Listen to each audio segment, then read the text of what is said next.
हैं वो human respiratory system है। और इन जनरल हम लोग सारे रेस्पिरेटरी सिस्टम जितने भी ऑर्गेनिज्म होते हैं उन सबके रेस्पिरेटरी सिस्टम को समझने का कोशिश करेंगे। तो सबसे पहले हम लोग समझते हैं कि कॉमन फीचर क्या होता है कोई भी अगर रेस्पिरेटरी ऑर्गन का। तो सबसे पहले देखो यहाँ पे कॉमन फीचर के बारे में बात करते हैं।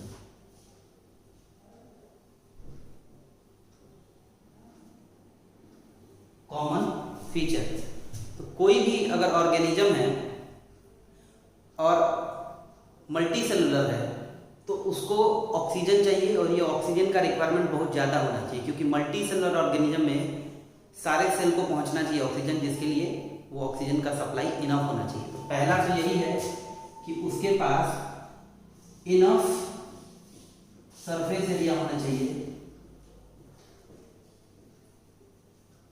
For oxygen.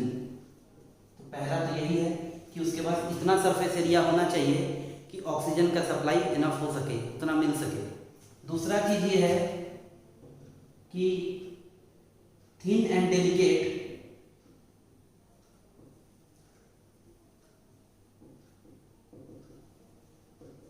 Surface for easy diffusion.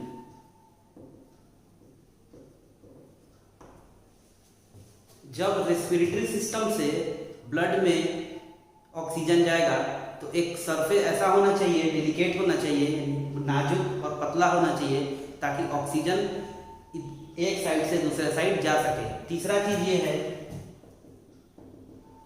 कि रिच ट्रांसपोर्ट ऑफ ब्लड,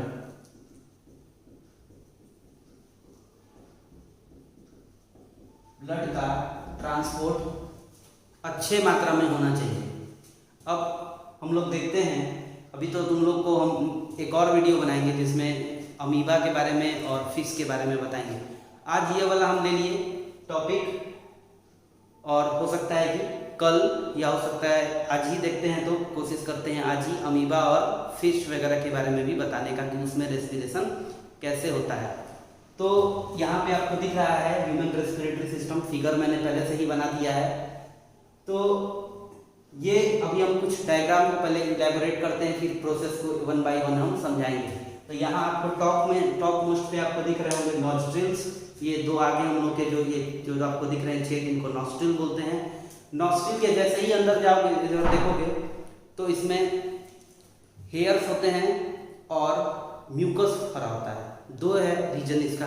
पहले हेयर का रीजन ये है कि ताकि डस्ट को सेपरेट किया जा सके। जब हम लोग ब्रीथ करते हैं तो बहुत सारे डस्ट पार्टिकल भी आते हैं, तो उनको सेपरेट करने के लिए हेयर्स होते हैं। म्यूकस इसलिए होता है क्योंकि ताकि जो एयर आ रहा है उसको वेट किया जा सके, थोड़ा गीला किया जा सके। तो ये दो रीजन की वजह से। इसके बाद देखोगे तो ये नेजल कैविटी है, यानी इसके अंदर जो कैविटी है उसको कहते हैं नेजल कैविटी। माउथ से भी हम लोग ब्रीथ कर सकते हैं, लेकिन अगर सही से देखोगे कि ब्रीदिंग करने के लिए तो ये हमारा नोज ही है। माउथ से भी किया जा सकता है, लेकिन माउथ में एक है कि डस्ट का सेपरेशन नहीं हो सकता है क्योंकि हेयर नहीं है, लेकिन यहाँ पर है।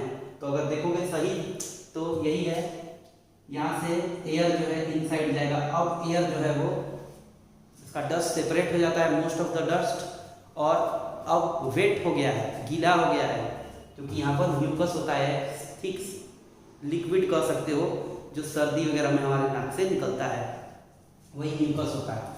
यहाँ पे आपको फेरिंग्स दिख रहा है जो आपको डाइजेस्टिव सिस्टम में भी मिलेगा और आपको रेस्पिरेटरी सिस्टम में भी मिलेगा। ये फेरिंग्स कॉमन पैसेज है फूड और एयर के लिए। इसके बाद अगर आप लोग देखेंगे तो यहाँ पर देखिए इस फेरिंग्स को, यहाँ पर फेरिंग्स के बाद देखेंगे तो ये फूड पाइप का है। फूड पाइप हम लोग को पढ़ना नहीं है यहाँ पे, ये फूड पाइप का है, यानी यहाँ से फूड और एयर का रास्ता अलग अलग हो गया है। यहाँ से देखेंगे तो नीचे अगर जाते हैं, यहाँ एयर आता है, अब नीचे अगर जाते हैं तो यहाँ आपको दिख रहा है यहाँ पर लैरिंग्स। लैरिंग्स जहाँ से भी बोल रहे हैं, तो अगर आप भी बोलेंगे तो यहाँ पे वाइब्रेशन क्रिएट जहाँ होगा वही है लैरिंग्स हमारा। लैरिंग्स मतलब वॉइस बॉक्स, इसी के अंदर होता है वोकल कॉर्ड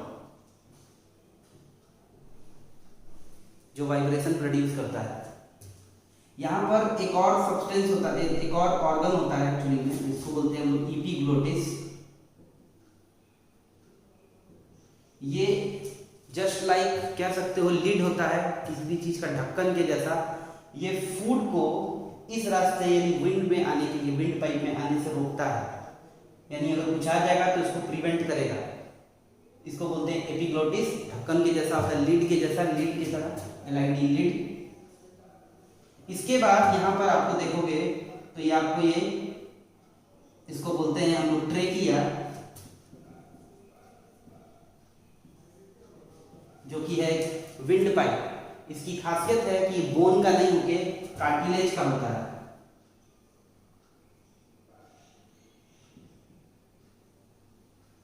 कार्टिलेज का मैट्रिक्स शुगर और प्रोटीन का होता है, और ये यानी कैल्शियम और फॉस्फेट का नहीं होता है।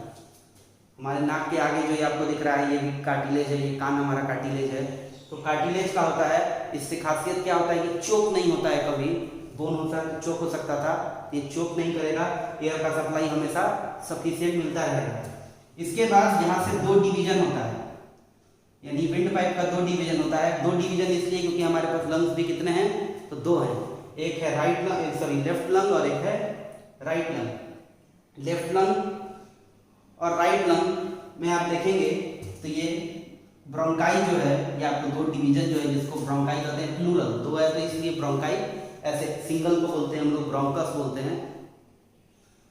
इसके बाद ब्रोंकस जो है कई बार डिवाइड होता है छोटे छोटे पार्ट्स में, डिवीजन में, जिनको हम लोग बोलते हैं ब्रोंकियोलस। और ब्रोंकियोलस के अंत में एक बैग होता है जिसको हम लोग बोलते हैं एल्वेलाई, जिसको भी सेपरेटली हम पढ़ाएंगे, एल्वेलाई। और नीचे में यहाँ पर आपको डायफ्राम मिल रहा है जो कि ऊपर या नीचे जाता है। तो लंग्स, थोरेसिक कैविटी, इस पूरे को अगर आप देखोगे, इस पूरे को अगर देखोगे, ये पूरा अगर देखोगे, ये जो है हमारा, इसको थोरेसिक कैविटी भी बोलते हैं। इस पूरे को हम लोग थोरेसिक कैविटी बोलते हैं। तो थोरेसिक कैविटी का एरिया कम या ज़्यादा करता है, जिसके चलते प्रेशर डिफरेंस के चलते एयर इन या आउट होते रहता है। एक और चीज़ यहाँ पर है कि ये जो लंग्स है उसको प्रोटेक्ट करने के लिए रिब केज होता है। रिब केज जिसको हम लोग कहते हैं पसली। तो ये यहाँ पे रिब केज होता है ताकि इस लंग्स को प्रोटेक्ट किया जा सके।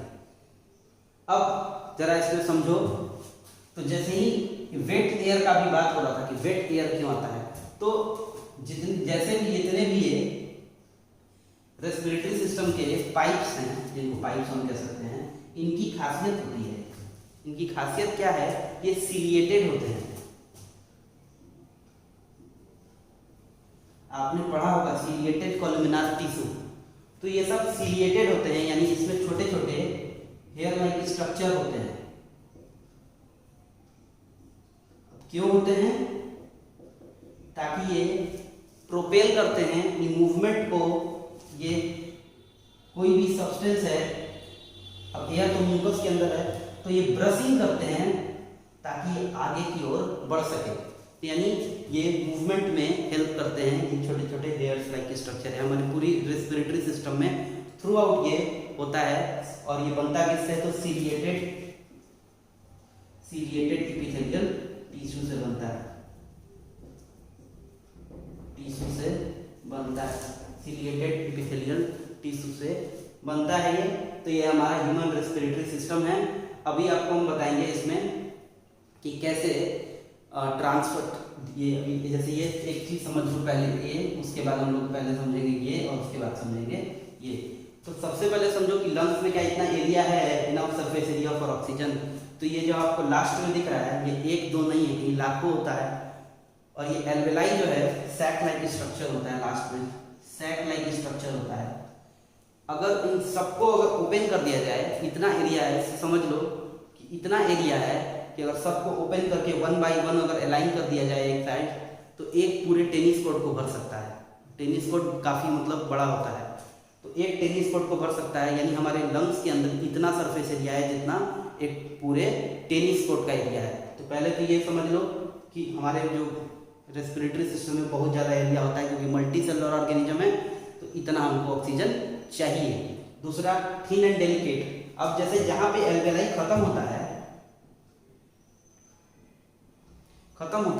उसके चारों तरफ कैपिलरीज का पूरा एक नेटवर्क होता है, नेटवर्क ऑफ कैपिलरीज।